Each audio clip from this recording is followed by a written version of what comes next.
Você vem comigo? Tema de hoje: o simples é melhor. E eu quero ler já o texto bíblico de Lucas 12, de 13 a 21. Texto, na Nova Versão Internacional, diz assim: Alguém da multidão lhe disse: Mestre, dize a meu irmão que divida a herança comigo. Respondeu Jesus: Homem, quem me designou juiz ou árbitro entre vocês? Então lhes disse: Cuidado, fiquem de sobreaviso contra todo tipo de ganância. A vida de um homem não consiste na quantidade de seus bens. Então lhes contou esta parábola. A terra de certo homem rico produziu muito. Ele pensou consigo mesmo: o que vou fazer? Não tenho onde armazenar a minha colheita. Então disse: já sei o que vou fazer. Vou derrubar os meus celeiros, construir outros maiores, e ali guardarei toda a minha safra e todos os meus bens. E direi a mim mesmo: você tem grande quantidade de bens armazenados para muitos anos. Descanse, coma, beba, alegre-se. Contudo, Deus lhe disse: insensato, tolo, esta mesma noite a sua vida lhe será exigida. Então, quem ficará com o que você preparou? E Jesus arremata com este provérbio dizendo: assim acontece com quem guarda para si riquezas, mas não é rico para com Deus. Quantos de vocês não ouviram falar somente do nome, mas já viram alguma coisa sobre um pequenino país entre a Índia e a China, chamado Butão? Pouquíssimas pessoas, mas já viram alguma coisa sobre isso. O Butão fica espremido entre a China e a Índia, um país muito pequeno, montanhoso, lindo. Daqui a pouco passou algumas fotos aqui, vocês vão ver que lugar lindo que é o Butão. Mas o que me chama a atenção nesse país é que, enquanto todos os países no mundo medem a sua riqueza por algo chamado PIB, Produto Interno Bruto, colocando aqui na nossa linguagem, tanto que as pessoas ficam: quanto subiu o PIB do Brasil? Foi 3% esse ano. Então, a riqueza, que seria a riqueza de tudo que a nação produziu, dividido pelo número de seus habitantes. Lá, se eu posso colocar a sigla dessa maneira, eles medem pelo FIB. Claro que eu estou aportuguesando aqui a questão. Felicidade Interna Bruta. Quanto o país é feliz? Essa é a medida que eles fazem lá. A medida do desenvolvimento do país para eles é a felicidade da população. Se você quiser conhecer esse país, é um pouco difícil, eles não são muito abertos ao turismo. Eles acham que o turismo estraga o país. Os turistas vão lá para sujar o seu país. Então, eles dificultam bastante. Naquele país, eles não fazem nada que venha agredir a natureza. Portanto, existem algumas leis naquele país que são muito interessantes. E as leis, eu resumo as leis e os valores daquele país nesses itens aqui. Primeira coisa, eles valorizam o bem-estar psicológico, a felicidade pessoal. Para eles, isso é um grande valor dentro das normas e regras daquele país. Um outro também é um senso de vida comunitária, onde as pessoas servem uns aos outros e repartem o que têm. Enfatizam muito a saúde, mas eu não estou falando de remédios, médicos e hospitais, eu estou falando de saúde preventiva. É incentivado que todos os cidadãos façam exercícios, comam bem e durmam bem. O acesso à cultura com preservação dos valores culturais é um outro item de altíssimo valor entre eles. Tem um detalhe neles que eu acho fantástico. O país incentiva o uso equilibrado do tempo. Há leis no país que não permitem você trabalhar mais do que determinadas horas. E a diminuição da jornada de trabalho vem junto com uma promoção, que é feita pelo país, pelo próprio governo, das pessoas usarem o tempo livre para incentivarem a prática do lazer. Na educação, é distribuída igualmente a todos. O governo exige-se justiça e equidade. Eles são muito fortes na questão de meio ambiente, o meio ambiente saudável, uma resiliência ecológica. E me chama a atenção porque, terminado a pregação no primeiro culto aqui, fui procurado por uma irmã, em que, membro aqui da nossa comunidade, e ela disse: Anésio, eu vou te contar um negócio, eu tive o privilégio de recepcionar o primeiro-ministro do Butão, quando veio conhecer a nossa empresa aqui no país. E é uma empresa grande aqui no país, na área de ferro e algumas coisas mais. E ela falando, eu como recepção e área de RH, preparamos toda a questão para mostrar os valores econômicos da empresa, o crescimento econômico, e aquele homem foi direto ao ponto. Ele falou, eu não quero saber isso. Eu quero saber como é que vocês fazem a reciclagem. Segunda coisa, eu quero saber os índices do que vocês extraem da natureza e o que vocês retornam para a natureza. É isso que eu quero saber de vocês. Eu acho interessante esses valores desse país, de como cuidam do meio ambiente e cuidam da felicidade do povo. Isso tem tudo a ver, eu citei isso porque tem tudo a ver com um bom exemplo de prática, daquilo que começa a aparecer nessa lição que Jesus nos ensina. Vamos voltar ao texto e aprender a lição. Nos primeiros versículos que lemos, diz assim: alguém da multidão disse para Jesus, mestre, dize ao meu irmão que divida a herança comigo. Respondeu Jesus, homem, quem me designou, juiz ou árbitro entre vocês?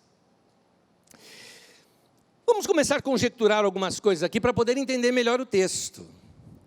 O que dá a entender é que esse que se aproximou de Jesus para falar com ele é alguém de fora. Porque ele disse para Jesus, fala aí para o meu irmão. Provavelmente esse irmão dele fosse um seguidor de Jesus, um discípulo ali. Não dos 12, mas algum deles que está ali na multidão seguindo a Jesus. Então esse homem se aproxima de Jesus para tentar que Jesus negocie algo para ele. Ó, meu irmão está aí, meu irmão te ouve, fala que ele reparta a herança comigo. Ele tenta usar Jesus ao seu favor, por isso essa resposta de Jesus é até um pouquinho áspera para ele. Nós temos aqui problemas de família sendo trazidos a Jesus. 2 irmãos que não conseguem se amar, querem que Jesus oficialize uma separação. Nós já vimos problemas assim, de pai que morre e os irmãos entram em briga por causa de herança, ou no caso aqui, que provavelmente a herança fosse repartir as terras. As relações entre os 2 irmãos estão cortadas por causa do dinheiro.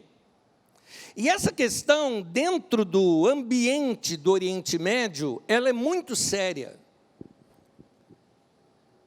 Porque os valores familiares no Oriente Médio são muito mais fortes do que os nossos valores ocidentais. Para ele, irmão de sangue, você paga qualquer preço para manter a unidade por irmãos de sangue.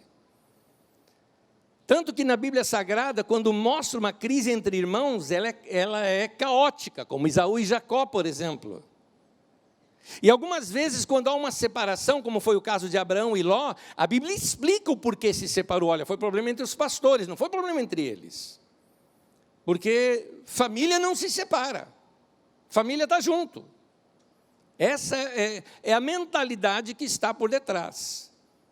Mas um irmão, por causa de dinheiro, quer se separar do outro. No versículo 15, Jesus diz assim, então lhes disse, olha só, Jesus fala para quem está ali ao redor, cuidado. Fiquem de sobreaviso contra todo tipo de ganância. A vida de um homem não consiste na quantidade dos seus bens. Algumas coisas interessantes aqui no texto. Primeiro é o uso da palavra ganância. A palavra original ela é mais forte do que o nosso sentido na língua portuguesa da palavra ganância. É um sentido de um desejo insaciável. O que Jesus queria mostrar é que o problema daquele homem que reclamou do irmão não vai ser resolvido se o seu irmão dividir a herança com ele. Porque depois ele vai querer uma outra coisa. Jesus consegue enxergar o coração daquele homem. É muito provável que Jesus conhecia melhor essa história, porque ele responde tão certeiro, de modo que me faz imaginar que a história seja mais ou menos assim. É isso que eu consigo imaginar dessa história. Um dos irmãos, o requerente aqui no caso, de fora do grupo de Jesus, ele tem posses, tem terras, tem o seu lugar, já está estabelecido. O outro provavelmente vivia com o pai e cuidava do pai até o pai ter falecido. O pai morreu, ele assume a casa do pai, porque foi ali que ele dedicou sua vida toda. Agora o outro irmão que já tinha posses e bens, por isso Jesus usa a palavra ganância. Ele já tinha posses e bens, ele agora quer que este irmão reparta a casa onde ele morou a vida inteira. A casa que ele estava cuidando, a casa do pai. Ele quer que reparta ali também. Jesus enxerga o coração desse homem e vê que esse coração do homem, apesar de ter muitos bens, era um homem miserável. Tanto que Jesus fala, a vida de um homem não consiste na quantidade de seus bens. Dá a entender que o homem tinha muitos bens. Há pessoas que são tão pobres, mas tão pobres, que a única coisa que elas têm é dinheiro. Era o caso desse homem. Jesus alerta o povo, é importante a gente saber disso. Jesus vê essa história e traz essa história para nós, e ele nos alerta dizendo, cuidado para você não tornar um poço sem fundo. Cuidado com a ganância, com o desejo insaciável de sempre querer mais. E aí ele conta uma parábola. Versículo 16, ele começa a parábola dizendo assim, então lhes contou esta parábola. A terra de certo homem rico produziu muito. E ele pensou consigo mesmo, guarde essa expressão. O que vou fazer? Não tenho onde armazenar a minha colheita. No texto original, pensou consigo mesmo, é uma espécie de expressão assim, ele falou consigo mesmo, ele dialogou, ele discutiu consigo mesmo. Para nós que estamos lendo o texto sem a cultura daquele lugar, nós entendemos assim, isso aí eu também faço. Estou lá dirigindo o meu carro e estou aqui pensando comigo mesmo algumas coisas. Pois é, não é isso que o texto quer mostrar.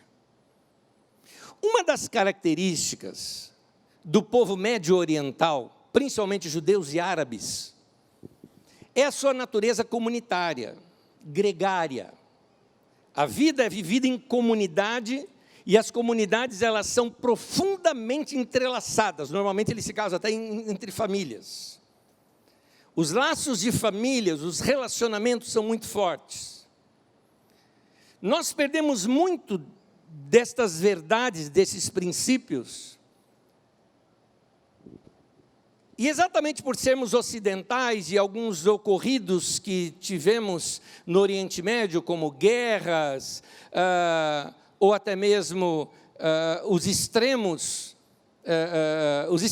islâmicos, por exemplo, nós temos uma mania de jogar tudo fora daquela cultura, vendo como uma cultura retrógrada.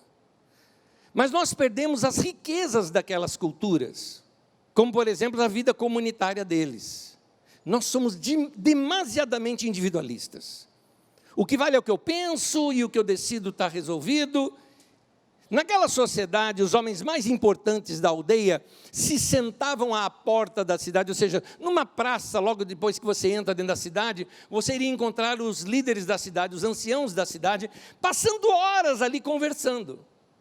Porque tudo era decidido em conversa.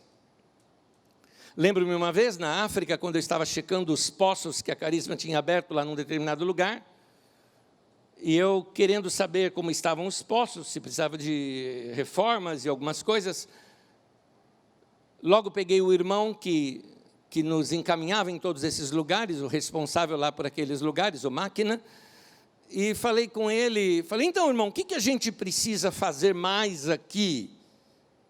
Eu já estava esperando para ele uma resposta rápida, mente de ocidental. E ele me responde assim, aquele jeito calmo dele, irmão Onésio, Hoje à tarde, cada um dos irmãos que cuidam desses poços, que são da igreja também, vão vir aqui em casa. Nós nos sentaremos com eles e conversaremos com eles para ouvi-los. E juntos nós vamos encontrar o melhor para se fazer para a manutenção desses lugares. Aquele senso de decidir tudo em comunidade, de ouvir uns aos outros. É interessante como até os anciãos dessas comunidades, assim, principalmente nos tempos bíblicos, resolvia tudo em comunidade. Suas decisões eram coletivas. E na parábola, Jesus quer mostrar que esse homem não tem amigos com quem discutir. Por isso que o texto fala que ele dialogava consigo mesmo. Não é aquele que você está dirigindo e está pensando sobre a sua vida. Não, está dizendo de um homem que não confiava em ninguém, não tinha amigos para se ter ideia e tinha que discutir consigo mesmo. Agora nós começamos a entender o quadro que Jesus está pintando.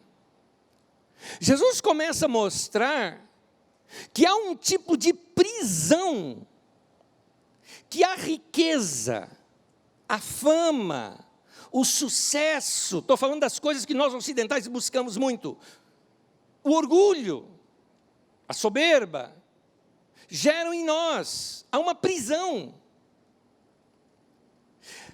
Pega as pessoas mais bem-sucedidas, em termos de serem conhecidas, da nossa sociedade ocidental. Ele não pode ir num shopping num domingo à tarde. Ele tem que andar na rua com segurança. Ele vive uma prisão. Algumas pessoas, quando crescem financeiramente, principalmente numa empresa, quando começam a ter novos cargos superiores, param de andar ou de almoçar com o pessoal que era da ralé junto com ele. Porque não pode andar com a ralé, desculpa o termo aqui que eu estou usando, mas é o termo que se usa nas empresas. A soberba, o orgulho, a posição social da pessoa, começa a tornar a vida dele seletiva. E ele começa a viver num vácuo. No caso desse homem, o vácuo era tão grande que só cabia ele ali dentro. Era um vácuo de vida. E aí esse homem conclui algumas coisas. Esse homem sem nome, que Jesus cita aqui na parábola, conclui, versículo 18 e 19. Então disse, eu já sei o que eu vou fazer. Eu vou derrubar os meus celeiros e construir outros maiores. E ali eu guardarei toda a minha safra e todos os meus bens. E direi a mim mesmo, você tem grande quantidade de bens armazenados para muitos anos, descanse, coma, beba, alegre-se. O que o homem vai fazer agora é o seguinte, eu vou fazer uma safra ainda bem maior, vou recolher e vou guardar. Porque se eu guardar a minha riqueza, o alimento, vou torná-lo escasso no mercado. Dessa maneira o preço sobe. E a hora que o preço subir, eu ganho mais dinheiro ainda e eu vou vender. Mas tem gente que vai passar fome, dane-se os pobres. O que interessa é que eu vou ganhar dinheiro. É isso que o homem está pensando. Por isso Jesus chama de ganância. Esse homem, ele alcança o topo do sucesso, e certamente ele gostaria de contar para alguém, mas ele não tinha para quem contar. Em todas as parábolas que revelam a vida comunitária daquele povo, nota que alguém sempre queria contar algo para os seus amigos. O pai do filho pródigo, por exemplo, ao filho retornar para casa, ele faz uma grande festa, chama o vilarejo inteiro para festejar juntamente com ele e ele conta as histórias. Aquele pastor que havia perdido uma das 100 ovelhas, sai, recupera a ovelha, depois o que diz o texto? Reúne os amigos e conta a sua história. Aquela mulher que tinha perdido uma moedinha, mas que ela simbolizava algo muito grande para ela, porque certamente fazia parte de um colar importante sobre seu casamento, aquela mulher ao encontrar, chama as amigas e se diverte contando para as amigas toda a sua saga, ou seja, eles tinham para quem contar. Como nós já vimos, o morador do Oriente Médio é sempre cheio de amigos, vive em comunidade, tem sempre gente ao redor. Mas e esse homem? Ele só pode conversar consigo mesmo. Seu único auditório é a sua própria alma. E ele acha que a sua alma precisa de bens materiais. E são os bens materiais que ele está alimentando a sua alma. Versículo 20 diz assim: contudo, Deus lhe disse: insensato, idiota, tolo, esta mesma noite a sua vida lhe será exigida. Então, quem ficará com o que você preparou? De que valeu tudo isso? Para quê? Ou melhor, para quem tudo isso? Parece o homem dos nossos dias, trabalha e gasta toda a sua saúde para o trabalho. Para que um dia ele pegue todo o dinheiro que ele ganhou com o trabalho e gasta todo o seu dinheiro para comprar saúde que ele gastou lá atrás com o seu trabalho. Deus está mostrando a tolice desse homem. Ele não construiu o principal da vida, os relacionamentos. Deus mostra que, embora este homem tinha dinheiro, Deus mostra que a vida deste homem era miserável, era pobre, mesmo com toda aquela riqueza. Ele está só, sem amigos. É interessante que Deus nem o acusa de uma coisa que normalmente Deus mais acusa as pessoas ricas, que é de não ter ajudado os necessitados. Deus até pula essa parte. Como quem diz: olha o que você fez para você mesmo. Você planejou sozinho, construiu sozinho, se divertiu sozinho e agora vai morrer sozinho. Essa é mais uma parábola que ela termina sem resposta. E eu gosto dessas parábolas de Jesus quando ele deixa o último verso para você decidir. Porque é o leitor, ou o caso aqui, o ouvinte, que precisa dar uma resposta. Jesus não contou somente essa parábola, note, ele se dirige ao povo dele, aos discípulos dele. Ele não se dirige mais àquele homem que está brigando com o irmão. E é para os seus discípulos que ele alerta contando essa parábola. E se esse texto está registrado nas Escrituras Sagradas, é para mim e para você esse texto. É um alerta de Deus para nós, por isso eu quero aqui recortar um trecho importante, que para mim é o âmago desse texto, que é o versículo 15, que diz assim: a vida de um homem não consiste na quantidade de seus bens. E a palavra vida ali, existem duas palavras gregas para vida. Uma é bios, biológico, de onde você tira a palavra biológico. Tem a sua vida, o seu corpo físico. Nosso lado animal, sangue, corpo, vida. Não é disso que está falando. Não é de estar vivo ou morto. Mas ali aparece uma palavra chamada zoe, que ela significa algo mais do que esse tipo de vida. É aquele tipo de vida que a gente quer ter. Sabe quando você usa a expressão, eu preciso viver a vida? É isso. E talvez eu acho que é o que melhor expressa aquela grande busca que nós, povo do século 21, temos buscado. Algo chamado, aquela riqueza chamada felicidade. Para mim é isso. É a vida que Jesus falou que era abundante. É a vida não física, mas a de qualidade de vida. Chamamos de felicidade, de vida boa, de viver a vida. Não são os seus bens que produzem essa felicidade. Muitos de nós aqui gostamos de coisas, tecnologia. Vamos colocar uma delas, um carro novo. Como gostamos, é bom demais. Eu sei que isso pega mais homens do que mulheres, mas é uma delícia um carro novo você dirigindo. Eu vou te explicar o que é vida.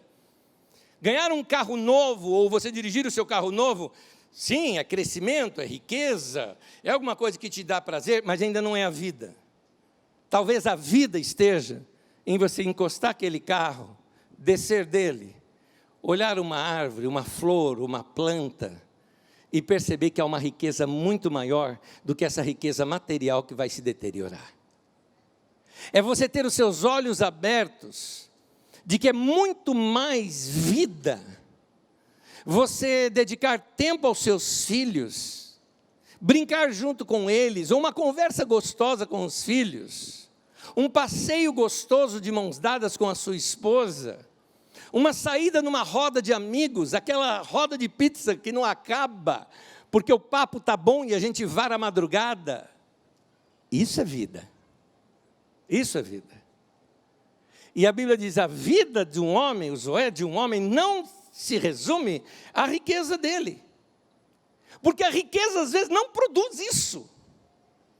É por isso que você vai ver gente, por exemplo, lá no sertão aqui do Brasil, ou lá no canto lá da África, por onde eu já estive, gente muito feliz e realizada, porque não tem comparação com as coisas que temos aqui.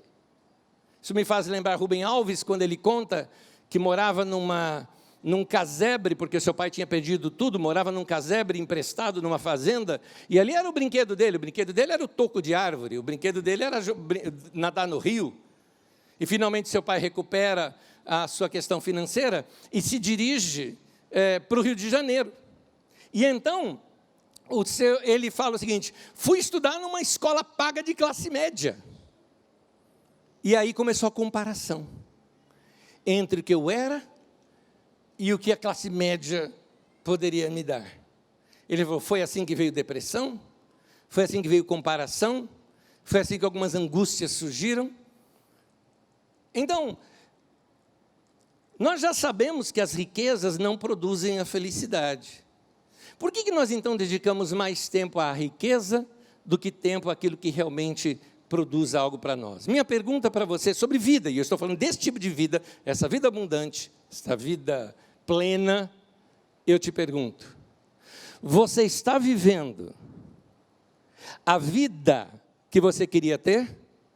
Ou você só está vivendo a vida que você tem? Se a sua riqueza e os seus bens não produzirem mais sorrisos e comunhão, então você está vivendo pobreza de alma. É verdade que um mínimo é necessário, e é importante para se ter qualidade de vida. Mas ter mais não significa que a vida é melhor. E eu termino dizendo o seguinte, Deus não é contra as riquezas e nem contra o seu crescimento. Ele mesmo promete isso, quando o povo estava no deserto e ia para a chamada terra prometida, ou seja, as promessas de Deus, falava de um lugar de abundância, mana, leite e mel, e ele fala assim, quando vocês estiverem lá com seus gados e seus rebanhos, e vocês habitarem em boas casas, olha o que Deus nos promete, muito bom, mas ele diz, mas não te esqueça do Senhor, o teu Deus, porque é Ele que te deu a capacidade para produzir essas riquezas. Não é errado ter as riquezas, errado é a riqueza encontrar o caminho do nosso coração. E nós valorizarmos mais os bens, mais o trabalho, mais o dinheiro, do que um relacionamento, do que um sorriso, do que um abraço, do que um tempo de comunhão. Queria lembrar a vocês uma frase do meu pastor que diz assim, é bom se lembrar, caixão não tem gaveta. O que temos aqui é para ser usado, e usado para produzir sorrisos, abraços, comunhão, relacionamento. O simples é melhor. Vamos curtir o simples. Vamos viver os dias que Deus nos deu nessa vida curta, que é a nossa vida aqui na terra. Vamos usar os nossos sentidos que Ele nos deu para fazermos mais contato com a natureza, com o belo, e a gente adorar a Deus pela simplicidade da vida. Que hoje você valorize mais o abraço de quem você ganhar. Que hoje, nesse domingo, você valorize mais as pessoas com as quais você vive, com você convive, seus amigos, seus familiares, porque essa é a tua riqueza, não a tua conta bancária. Eu vou terminar, vou pedir para você ficar em pé comigo, por gentileza.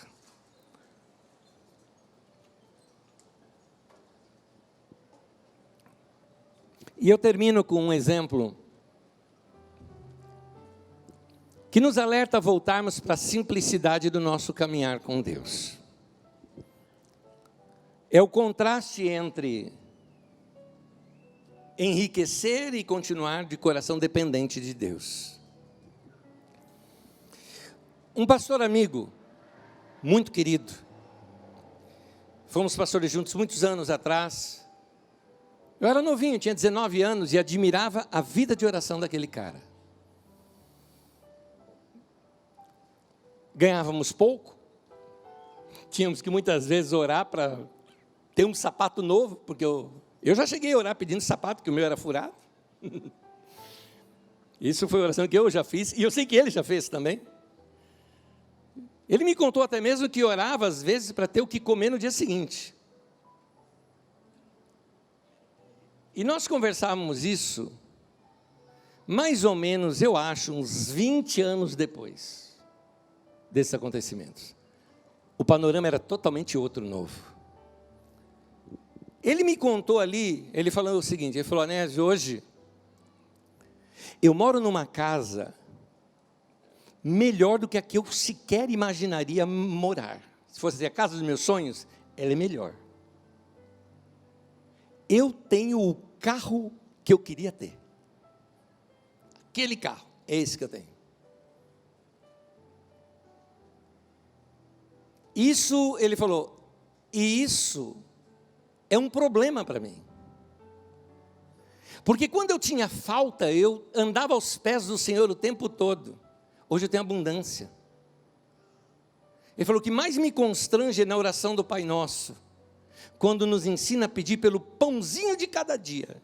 Ele falou: eu não preciso pedir, eu vou lá, passo o cartão e pago.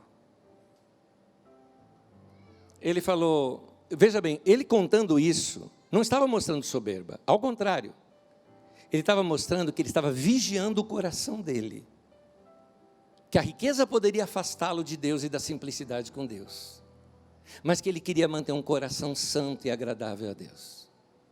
Ele continuava sendo um homem de oração e um homem santo. Então, que ao orarmos o Pai Nosso, ao falarmos a frase, o pão nosso de cada dia nos dai hoje, que a gente se lembre, que mesmo tendo dinheiro para comprar até a padaria, se você puder, ainda assim você tem que ter um coração dependente de Deus, para dizer: Senhor, tudo vem de Ti, tudo que eu tenho é Teu, tudo que eu tenho vem das Tuas mãos. Como disse Moisés para o povo antes de entrar na terra prometida: não te esqueça do Senhor, o teu Deus, porque é Ele quem te deu capacidade para produzir as riquezas. Tudo veio dEle, e é para Ele, e deve ser usado para Ele. E esse texto nos ensina como usá-lo. Usá-lo nas pessoas, usá-lo em produzir sorrisos, em suprir necessidades, em produzir momentos de comunhão. Que seja assim o nosso coração diante de Deus, amém? Que o dinheiro nunca encontre o caminho do nosso coração, porque o amor ao dinheiro é a raiz de todos os males, e nós não queremos esses males na nossa vida. Eu posso ter dinheiro e vou usá-lo. Você pode enriquecer, mas seja generoso. Mantenha o seu coração sempre correto diante do teu Deus. Amém, queridos? Põe a mão no coração, quero orar com você. Meu Pai, nosso Pai, eu peço por mim e pelos meus irmãos, para que a ganância, a avareza, nunca encontre o caminho do nosso coração. Se porventura em algum momento ela entrou ali, que ela seja tirada pelo nosso arrependimento e pelo teu perdão, e o Senhor produza em nós um coração puro, um espírito reto diante do Senhor. Meu Pai, nosso Pai, dá-nos o pão de cada dia. Dá-nos um coração que dependa do Senhor em tudo. Dá-nos um coração sensível à Tua voz. Dá-nos um coração que nunca se esqueça de que tudo que temos veio do Senhor e é do Senhor. Que o Senhor nos ajude a administrar os nossos bens, com generosidade e sem ganância. Que o Senhor nos ajude a administrar os nossos bens, com bondade e misericórdia. E que o Senhor nos ajude a manter o nosso coração sempre limpo e puro diante do Senhor. Nós te pedimos, certos de que estamos orando algo da Tua vontade. Por isso nós já te agradecemos por essa limpeza da Tua palavra no nosso coração nessa manhã. em nome de Jesus. Amém e amém.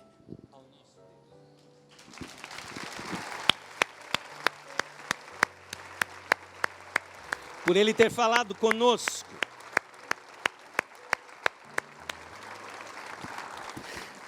Me permita abençoar a tua vida. Que a graça do Senhor Jesus, que o amor de Deus, o nosso Pai, e que a comunhão do Espírito Santo seja com cada um de vocês, cada um de nós, desde agora e para sempre. Amém. Amém. Deus abençoe. Até domingo que vem.